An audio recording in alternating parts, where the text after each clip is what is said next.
Hello दोस्तों, बहुत बहुत स्वागत है आपका इकोनॉमिक्स हिंदी विथ मैथ में। तो ये जो चैप्टर का है यानी मैक्रो इकोनॉमिक क्लास 12 11 चैप्टर को जो है लास्ट पार्ट लेकर आया हूं, जिसमें हम पढ़ेंगे 11 पॉइंट यहाँ पर 8 के बारे में पढ़ेंगे और ये लास्ट चैप्टर का पार्ट है और ये खत्म होने वाला है। और यहाँ पर आपने अगर सीरियल से देख रहे हैं पूरे पार्ट वाइज पार्ट, तो ये चैप्टर आपको बहुत अच्छे से समझ में आ गया होगा। और अगर आपने पार्ट वाइज पार्ट नहीं देखा है तो आपको यहाँ पर इसमें समझने में कठिनाई हो सकती है। तो चलिए यहाँ पर हम देखते हैं यहाँ विदेशी विनिमय का बाजार। ठीक है, हमने देखना है विदेशी विनिमय का बाजार यानी फॉरेन एक्सचेंज मार्केट क्या होती है। देखिए, विदेशी विनिमय बाजार वह बाजार होता है जहां विदेशी करेंसी खरीदी या और बेची जाती है। तो विदेशी विनिमय बाजार क्या होता है? जैसे कि वस्तुओं का बाजार होता है, यहाँ पर वस्तुएं बेची या खरीदी जाती हैं तो उसे वस्तु का बाजार कहते हैं।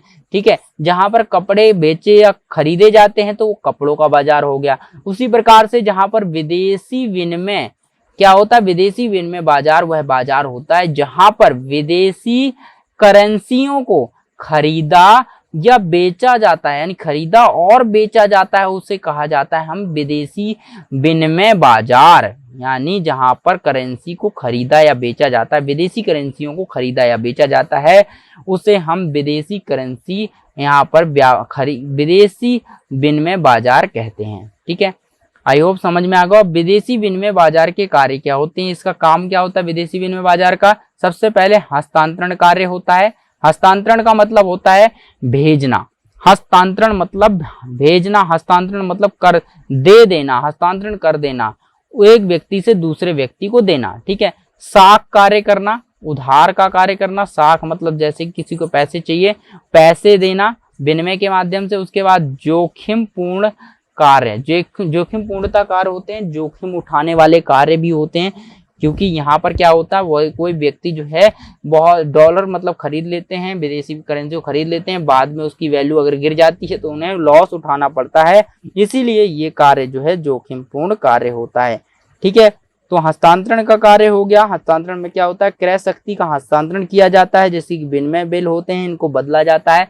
ठीक है, विनिमय बिल होते हैं। उसके बाद आता है साख कार्य, जो होता है विदेशी व्यापार के लिए ऋण प्रदान करता है।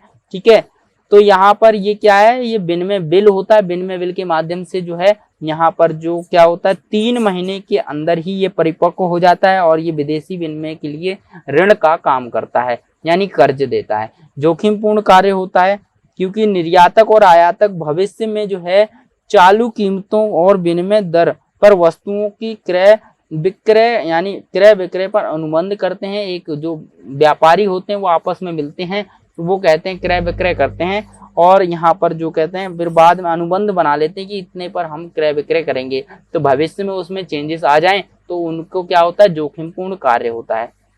आई होप यहाँ पर ये समझ आ गया। उसके बाद चलिए देखते हैं विदेशी विनिमय बाजार के कार्य। विदेशी विनिमय बाजार के क्या क्या कार्य होते हैं, क्या क्या कार्य होते हैं, तो चलिए देखते हैं। सबसे पहले विदेशी विनिमय बाजार के कार्य क्या होते हैं। तो यहाँ पर क्या था? विदेशी विनिमय बाजार के यहाँ पर कार्य हो गए। उसके बाद देखिए चालू बाजार पहला होता है। यहाँ पर चालू बाजार, यहाँ पर क्या है? कार्य, यहाँ पर ये कार्य नहीं है, यहाँ पर क्या लिखा है? ये प्रकार लिखा है, विदेशी विनिमय बाजार के प्रकार। ठीक है, ये गलती से लिख गया है, तो यहाँ पर आप यहाँ पर याद रखें विदेशी विनिमय बाजार के प्रकार कितने होते हैं। तो पहला होता है चालू बाजार और एक होता है वायदा बाजार। जिसमें चालू बाजार का मतलब क्या होता है? देखिए, चालू बाजार वह बाजार होता है जिसमें प्राप्तियां और भुगतान तुरंत किए जाते हैं। ठीक है, चालू बाजार ऐसा बाजार होता है जिसमें प्राप्तियां और तुरंत, चालू बाजार में प्राप्तियां और यहाँ पर जो है जो भी भुगतान होते हैं तुरंत होते हैं। प्राप्ति और भुगतान यानी किसी को पैसा देना है तुरंत दे दिया जाता है, किसी से पैसा लेना है तुरंत ले लिया जाता है। ठीक है, तो ये सारी चीजें चालू बाजार में होती हैं। लेकिन यहाँ पर वायदा बाजार क्या होता है? एक वायदा बाजार, देखिए शब्द से ही पता चल रहा है कि वादा कर दिया जाता है, भविष्य में सामान आज ले लिया, वादा कर दिया कि मैं इतनी तारीख को पैसा दे दूंगा इस सामान का। ठीक है, तो वो वायदा बाजार हो गया। फॉरवर्ड मार्केट हो गया spot market, spot on the spot.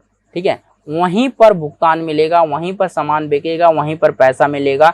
ठीक है, इस तरह से। लेकिन वायदा बाजार आज खरीदा कल पैसे देंगे, आज पैसे दे दिए कल खरीदेंगे।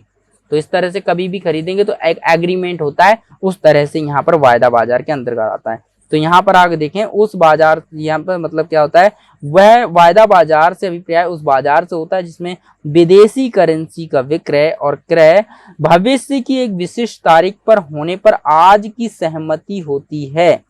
ठीक है, वायदा बाजार में तय विनिमय दर को वायदा विनिमय दर भी कहते हैं। ठीक है, जो दर इसमें निर्धारित होती है वायदा विनिमय दर, इसकी दर को कहते हैं। ठीक है, और यहाँ पर जो चालू विनिमय दर होती है उसे चालू विनिमय दर कहते हैं। चालू बाजार में जो दर होती है ना, वो चालू विनिमय दर या जो है हाजिर विनिमय दर के माध्यम से, मतलब हाजिर विनिमय दर के नाम से जानी जाती है। आई होप यहाँ पर ये चैप्टर आपका क्लियर हो गया। ये यहाँ पर पूरा चैप्टर आपका फिनिश्ड हो गया, खत्म हो गया। 11th चैप्टर मैक्रो इकोनॉमिक्स का क्लास 12 से पूरा चैप्टर खत्म हो गया। अगर इसमें फिर भी अगर कोई डाउट है तो मुझसे कमेंट कर सकते हैं, आप पूछ सकते हैं, तो मैं आपका जो है कमेंट क्लियर करूंगा, जो भी डाउट है कर दूंगा क्लियर। उसके बाद देखिए यहाँ पर हमने पूरे चैप्टर्स कर लिया है, ये वाला 11th चैप्टर क्लास जो है 11th का मैक्रो इकोनॉमिक्स का। ठीक है, तो मैंने आपके लिए काफ़ी मेहनत करी है, काफ़ी मेहनत लगती है वीडियो बनाने में और ये रिकॉर्डिंग करने में, और यहाँ पर जो है इसके नोट्स लिखने में बहुत ज़्यादा मेहनत लगती है। तो बस आपको थोड़ी सी मेहनत करनी है, वीडियो को लाइक करना है, शेयर करना है, और अपने आप और सब्सक्राइब नहीं किया तो सब्सक्राइब कर लेना। बस आपको बस इतना ऐसा काम करना है। चलिए फिर मिलेंगे हम एक नई वीडियो में एक नए टॉपिक के साथ।